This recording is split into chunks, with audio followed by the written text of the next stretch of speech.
What's up guys, it's Johnny Candido of Candido Training HQ, and today we're going to learn how to front squat with proper form. But first, let's take a look at a very common mistake. What I'm showing here is something I've seen many lifters do, and that's sitting too far back and allowing the chest to fall when performing the front squat. And this may not seem like a big deal at first when you're dealing with lighter weights, but once you start handling heavier weights, this position becomes unsustainable.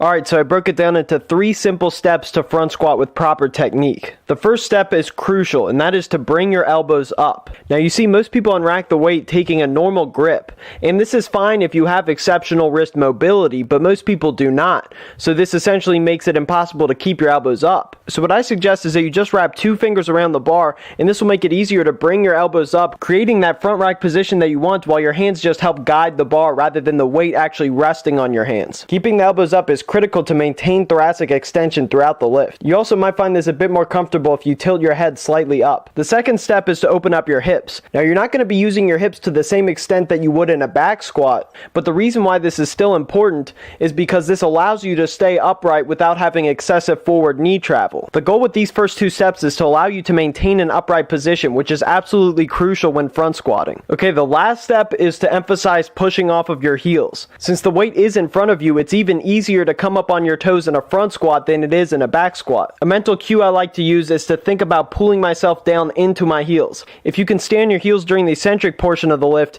usually it'll be very natural for you to push off your heels during the concentric portion as well. Alright, so now to apply all 3 steps to front squat with proper form. You see I'm keeping my elbows up, opening up at the hips, and emphasizing pushing off of my heels. You also notice that my knees do travel forward to a significant extent, and this is necessary because the front squat is a quad dominant movement and we're trying to stay as upright as possible in that bottom position. You'll see that we're staying more upright in a front squat in comparison to a back squat because there's an even greater emphasis on the quads via knee extension, while in the back squat we're involving the glutes a bit more via hip extension as well. Also, I want to say that when front squatting, don't be afraid to start with very light weights, even if it's just an empty barbell.